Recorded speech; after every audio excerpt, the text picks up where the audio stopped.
I know, let's do a video.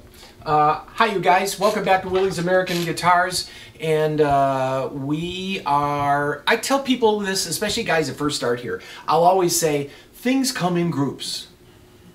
And it's true, we won't see something like a Rickenbacker for a year, or in this case, a Gibson SG. We haven't seen any really come through in quite a few months.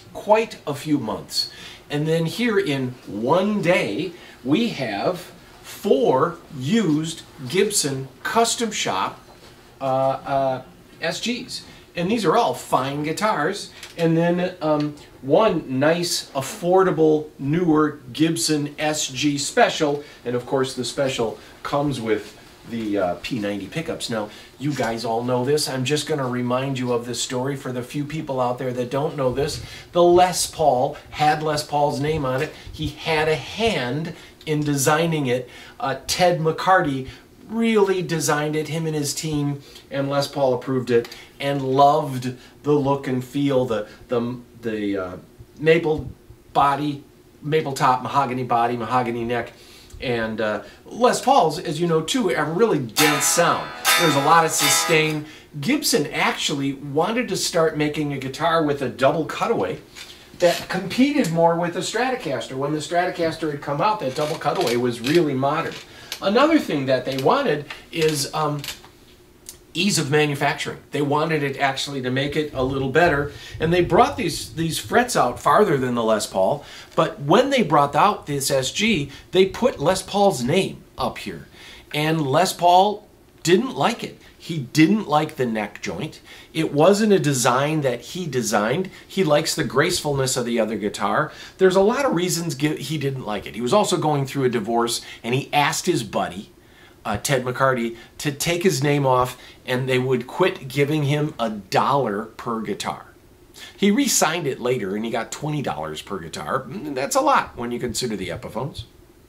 But the SG was a simpler design, easier to make, and with these frets coming out, they called this the fastest neck in the world. Now this scale length is 24 3/4.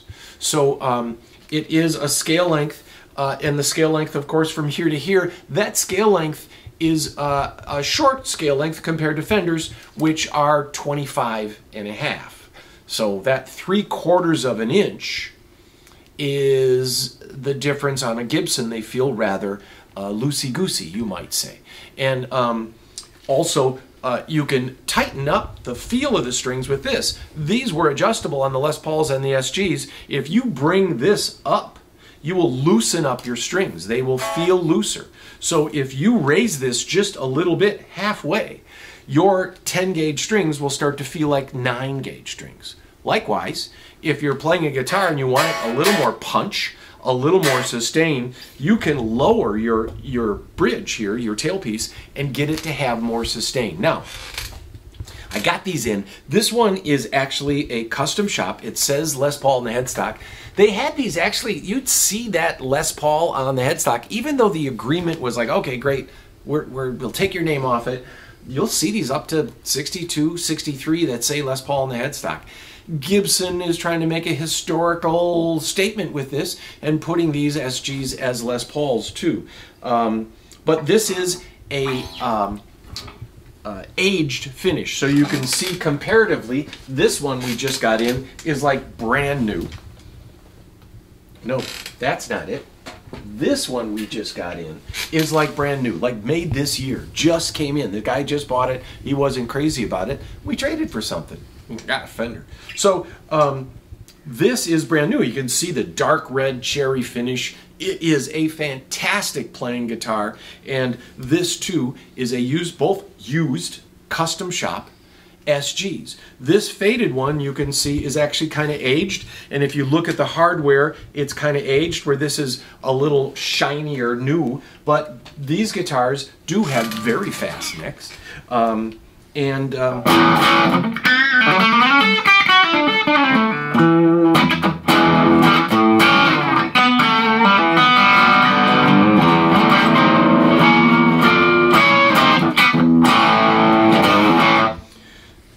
They're brighter, crisper than a Gibson Les Paul.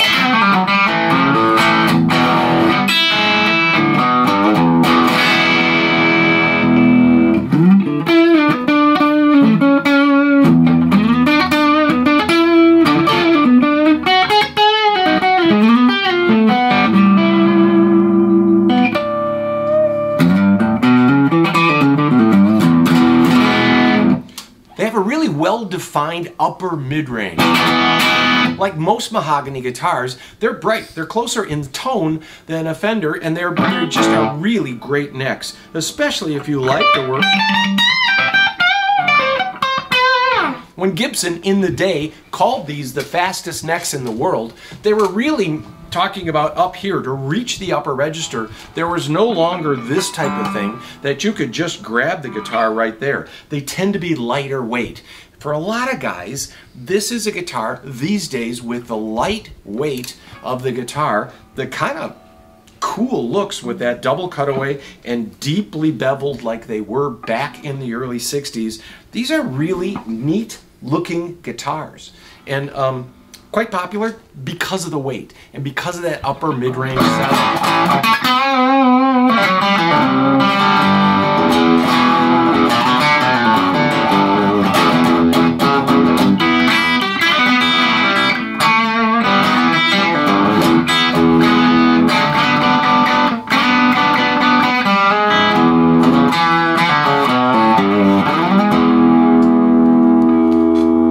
So, there you go. We just got in a bunch of SGs. This one, here, I'm going to play this before I close this out. I'm going to grab this SG Special just because it's the cheapest one here. This SG Special, pretty recent reissue of the Special, which had the P90s in it. This is going to be about $12.50. These others have yet to be priced. Mostly these go in that $3,500 zone for a used custom shop recent.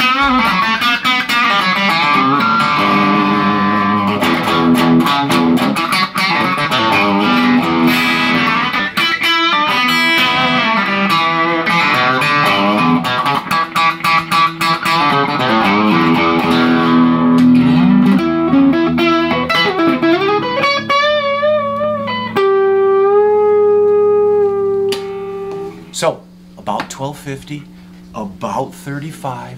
You'll see them coming on the shop. As of today's date, we don't have them listed on the website, but you'll probably see this about the time they get on the website. There's my video for today. Let's call it an SG. By the way, I was playing through the Magnatone Super 15, which is perhaps the world's best sounding Marshall amp. I know, it's not a Marshall, but